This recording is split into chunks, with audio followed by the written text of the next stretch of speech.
Welcome to Talking Kootenay Books. My name is Keith Powell. I'm your host, and I'm pleased to have a returning guest. Elinor Florence has been on the show 3 times, and it's great to have you back. A brand new book to talk about, and congratulations on finding Flora. Looks like an exciting book, and we're going to sort of explore that and also just talk about your writing. I know that you're very prolific and you write a lot, and we want to explore that today too. So first of all, I would like to congratulate you because I don't think I've had the opportunity of interviewing a #1 bestseller on the Globe and Mail bestseller list. So congratulations. I think that happened a couple weeks ago. Is that right? Thank you for having me, Keith. Yes, the book was released on April 1st this year, and the very first 7 days it hit the #1 spot in Canadian fiction on the national bestseller list. So needless to say, I was thrilled to death. Well, that has to feel good. Yeah. So just to explain to me, what does that mean? How do they calculate a bestseller? That's a good question, and I get asked that a lot. So every 7 days, all the retail book sales in Canada, retail bookstore sales, are reported to a central body, and they calculate the numbers, and the highest number of books sold in one 7-day period goes in the #1 spot, and they rank them from 1 to 10. Right. So the first week I sold about 1,100 copies. So that took you right up the charts. Yeah. So you've been #1, and as you mentioned, you're back down to 4 or 5, but that's a tremendous accomplishment when you're talking about across the country. So keep up the good work there. So I wanted to, before we get into exploring the new book, I just wanted to talk about your other 2 books. Of course, you've put two books out previous to this, and just tell me, just give me a snapshot of those 2 before we get into the new one. My first novel, Bird's Eye View, was about a farm girl from Saskatchewan who joins the Air Force herself and goes overseas to England and works as a photo interpreter, analyzing the aerial photographs that are coming back from the continent, looking for troop movements, munitions factories, bomb targets, essentially. But I didn't leave Canada behind, because throughout the book she's receiving letters from her mom and her best friend back on the prairies explaining what's going on the home front. And my second book, Wildwood, was quite different. It's a contemporary novel, and it's about a single mother with a 4-year-old daughter from Phoenix, Arizona. She gets a phone call one day from a lawyer telling her that she has inherited an abandoned farm way up in the Peace River area of Alberta on condition that she lives there for 1 year off the grid. So she takes her little girl and moves into this beat-up old farmhouse, and they don't have power or water or internet or anything, and I won't tell you whether she makes it or not. Good. So both those books were very popular bestsellers in their own right, and I just wanted to segue into the new book. So the new book, Finding Flora, give me a quick snapshot of what that one's about. Yes. It begins in 1905. My heroine, Flora, is a Scottish newlywed, and she's traveling across Canada on the train with her new husband when she realizes to her horror that she has made a terrible mistake in marrying this guy because he is abusive. So she jumps off the moving train in the middle of the night, about halfway between Banff and Calgary, finds herself alone on the Alberta prairie. She doesn't have enough money to get back to Scotland, so she decides that her best shot at surviving and hiding from this guy, because she knows he'll come looking for her, is to claim a homestead.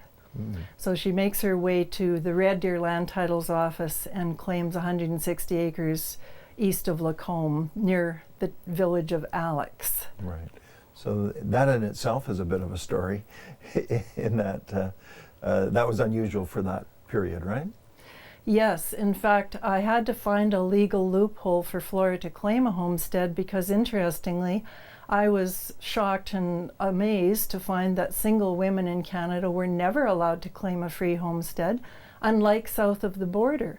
The United States government was much more open to it, and thousands of single women claimed homesteads there, but our Canadian government would never go for it. So I did find a loophole for Flora to get her homestead, though. Okay. So one thing I admire about your books is that you do a lot of research, historical research, and you weave that research and history throughout the book, and true with the new book as well. How do you go about researching gathering that information, and then weaving it into a fictional story? Well, like many historical fiction authors, I enjoy the research more than the writing, actually. I have to put the brakes on and tell myself to actually start writing the book. I love doing the research. I start by preparing a reading list and I start reading books. So for this one, I read 40 pioneer memoirs written about or by homesteaders so that I understood what they were going through. And then I also use, well, for example, the Cranbrook Rail Museum here was very helpful in explaining what the train would look like that she was on, and the sleeping compartment and so forth. So, and the Provincial Archives of Saskatchewan helped me with what a homesteader certificate looked like. So I delve into a whole variety of sources. That sounds very interesting, and I'm glad that the Cranbrook History Centre had a little bit of a role in helping you with your research. That's wonderful. Now, I noticed with throughout the book some actual historical characters. One could be named William Van Horn, pop up in the book, and I'm just wondering how you go about making sure that you can, insert these characters, but do so in a realistic manner. Well, this was the book where I probably strayed the farthest from fact, because we don't really know what those historical characters said or thought or felt. So it's up to us to create a persona for them. But I did read a biography of William Van Horn, the guy who built the Transcontinental Railway. I should mention that because not everybody knows that.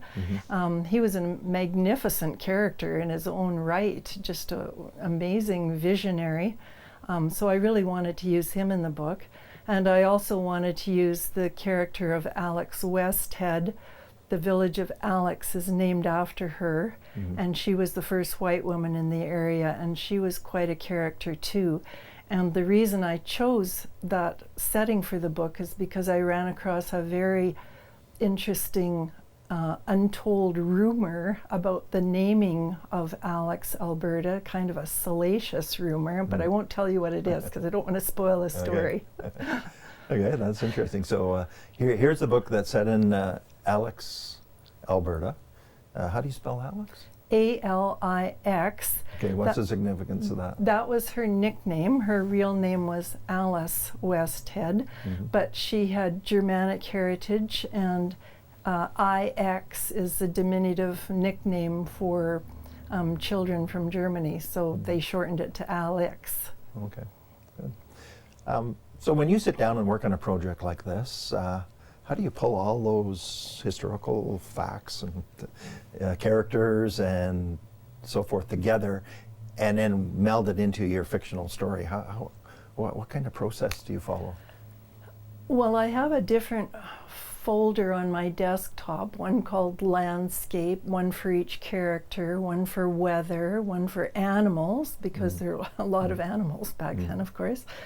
And after I sketch out the main plot, then I go back in and flesh it out with all the details. I call them nuggets. And when I'm reading and researching, I'm making notes, and I will come across something and I will think, oh, that's a nugget. I must remember to keep track of that and include it in my book. So how do you fit that in with narrative? How do you get your characters involved in so the narrative and telling the story and weaving those historical events in? Is there any magic to that, or how do you go about that?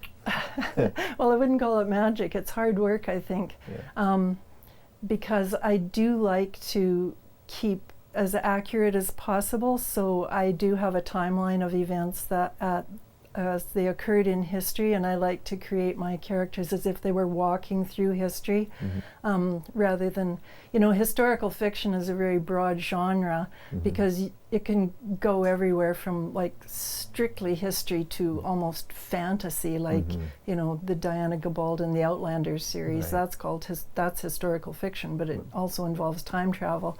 So there's a huge spectrum there. I like to stay closer to the accurate end. Right. So So when people read the book, they can come away with some pretty accurate history as well. Yes. So yeah, so that's maybe a side benefit as well. I'm just wanting to sort of explore how you physically go about writing. Do you write every day? Do you write in spurts? How does that process work for you? I need to have a very quiet space. I'm not one of those people that can take their laptop down to Starbucks and and write in public. I need quiet and time. And I'm not a fast writer, so I write rather laboriously, I would say, and I don't work for more than 4 to 5 hours a day. I know some authors turn out a book a year and they're working 8 to 10 hours a day, but that's not me. I still like to have a work-life balance. Right. I met an author one time in Minneapolis. His name is William Kent Kruger. He puts out a book every year, and he writes in the diner, local diner. And I said to him, I went to one of his books, and I said, how do you do that? Like all these distractions and whatever. And he says, well, I arrive at 6 a.m. So, by the time the crowd shows up, he's pretty well finished for the day. So he writes a couple of hours every day in the restaurant. So I really appreciate you giving us that insight, because I think writers often wonder how writers structure their approach to writing and so forth. So when you sit down and put that all together, then are you thinking of like how the book is going to end, or are you plotting it out as you go? Well, as you've probably heard, there are two types of authors, plotters and pantsters.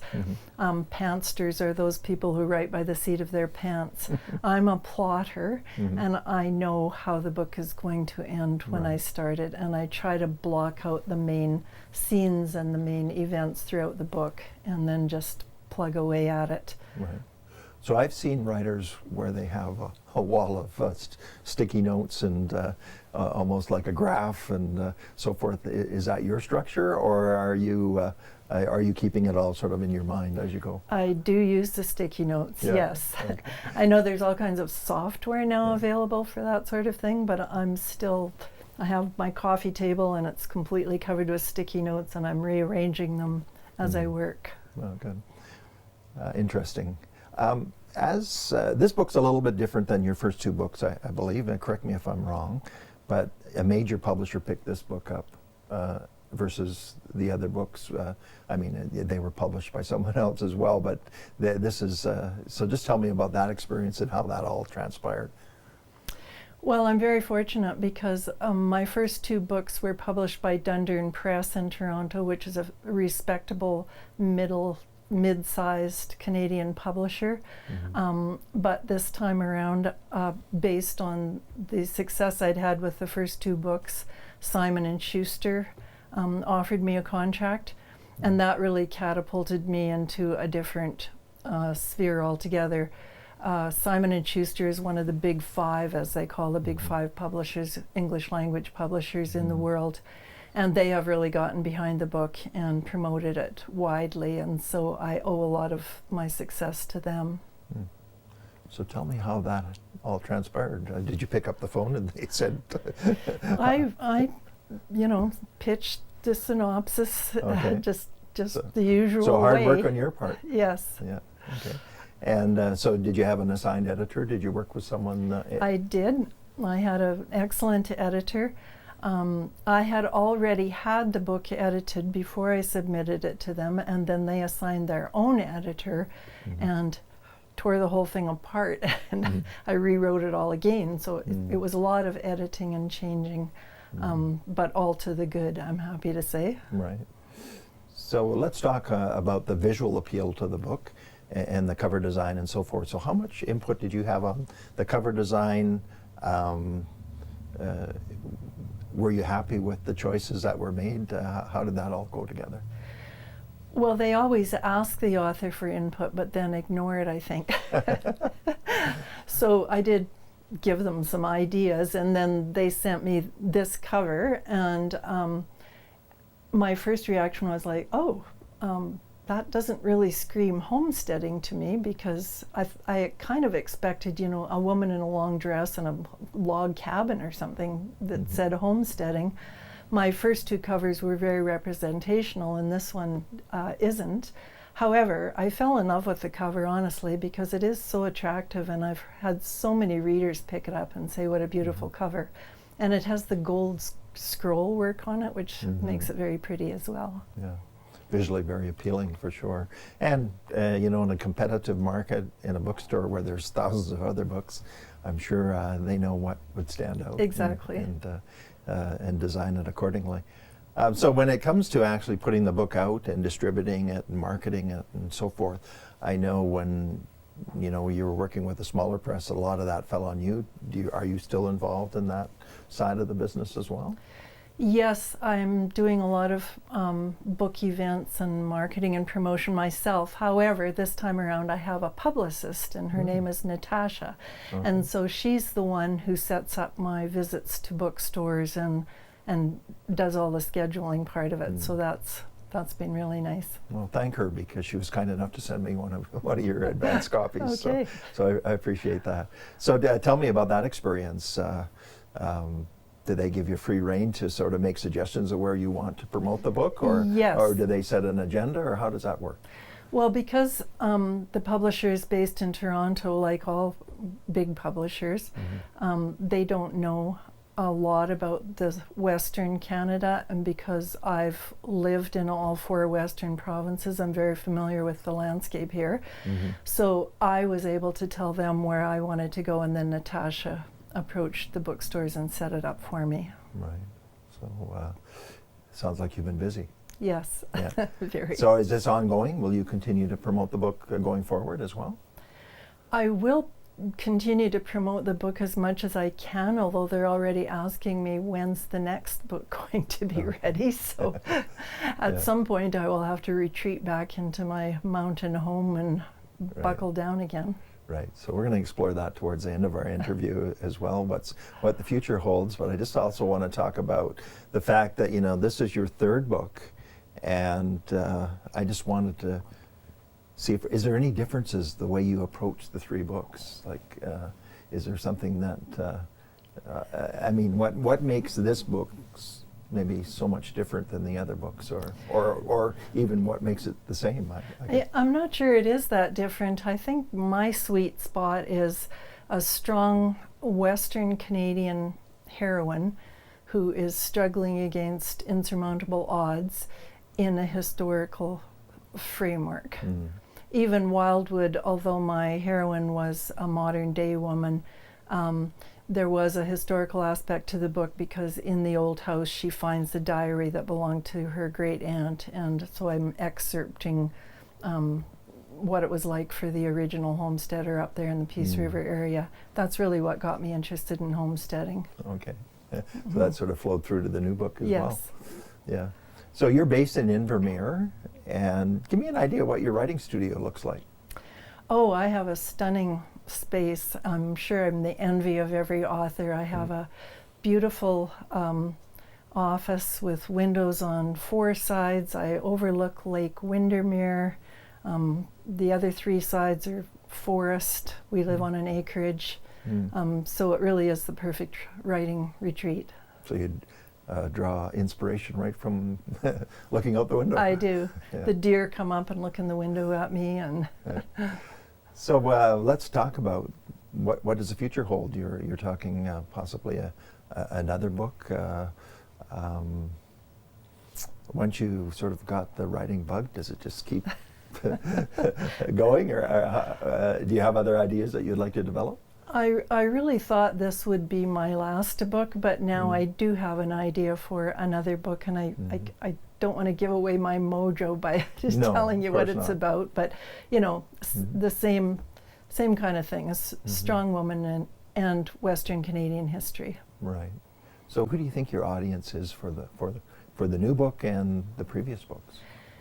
I think book clubs right across Canada have driven the sales of my books.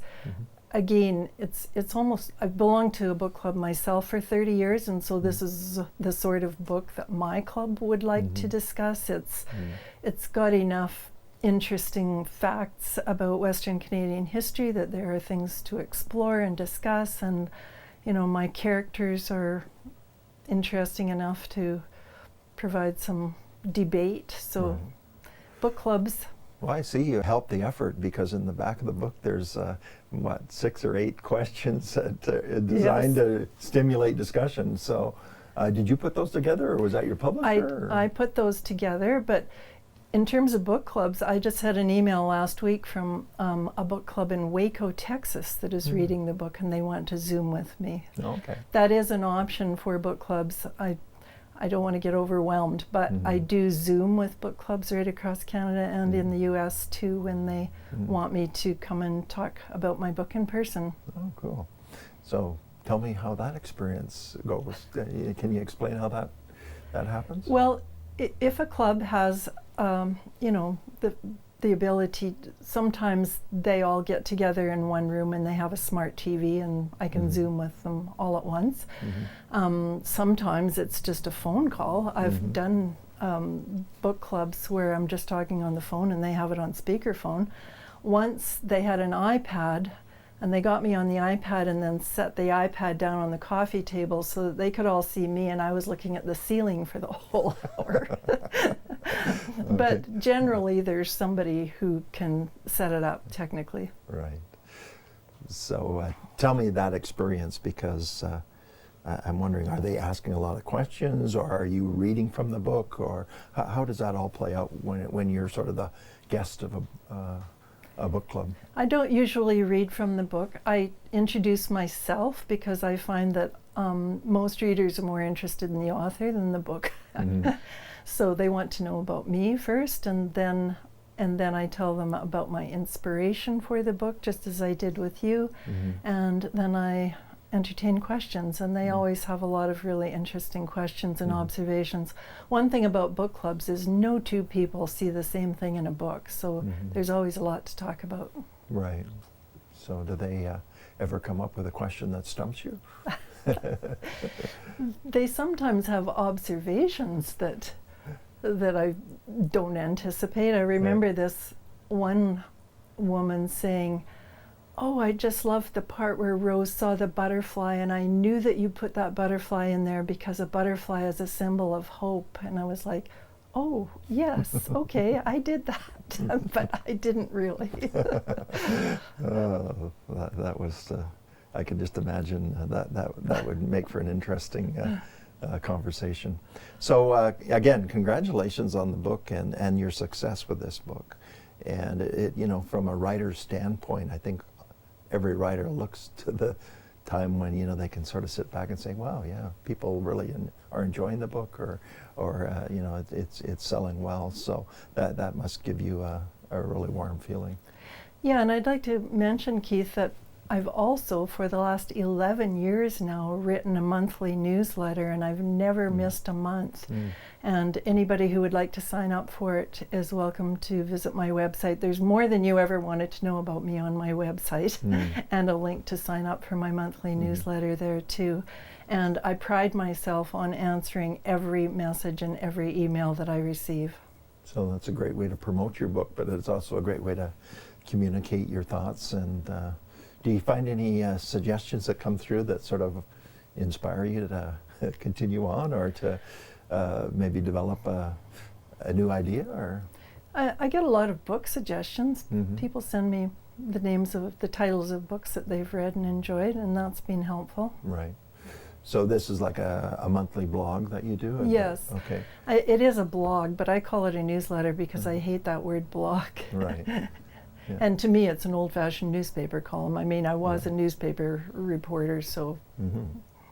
So I want to go back to your previous career in newspapers. And first question, do you miss being in the newspaper business?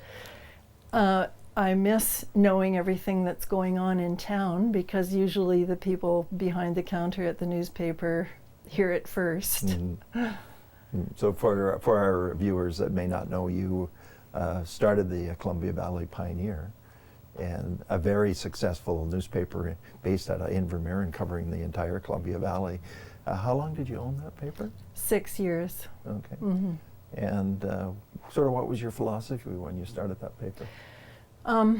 I had a staff that were all locals, so that really helped. We really knew the valley very well, and we called ourselves the People Paper, and we wrote a lot of stories about people, because my winning formula was what people want to read about are their friends and their neighbors.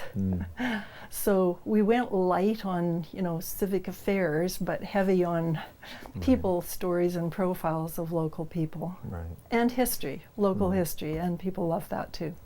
Well, you found a niche there that was very strong. I remember I was in the newspaper publishing business for a long time, and I always admired the fact that your paper was free.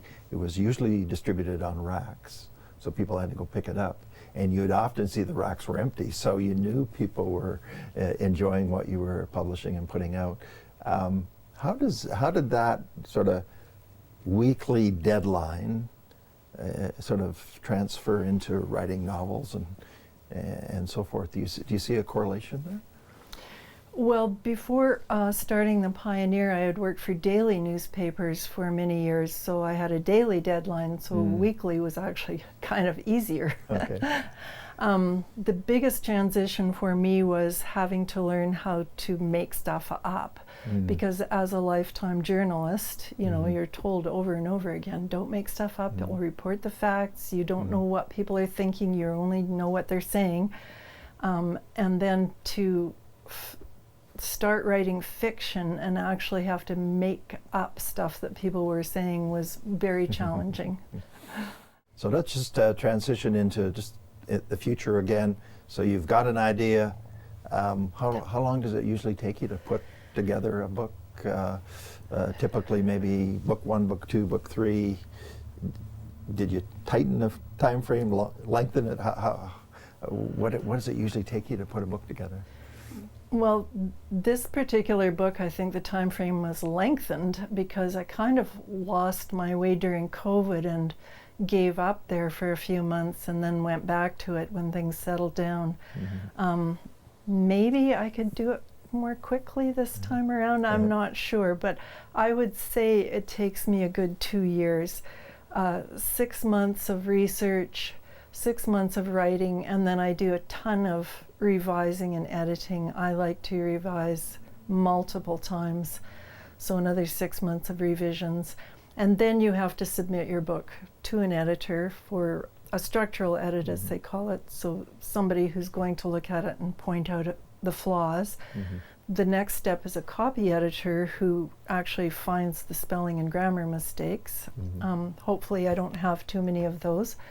And then you have to pitch it to a publisher. So it's a long process. Yeah, lots of work involved. Yeah. So give me the 30-second elevator pitch. Why should people read Finding Flora? I think it's a really exciting story. It's an adventure story. Once Flora gets her homestead, all kinds of absolutely life-threatening things happen to her, and she meets a number of very interesting people who are going through the same experience. And so I don't write literary fiction as such. I would call it more like adventure, thriller, commercial type fiction. Very readable. Right. Good. Well, your success speaks to that, so congratulations and keep up the good work. It's a pleasure to have you as a guest, Elinor. Look forward to interviewing you when your 4th book comes out. Thank you so much. Keep up the good work. Thank you. This is Talking Kootenay Books, and my name is Keith Powell.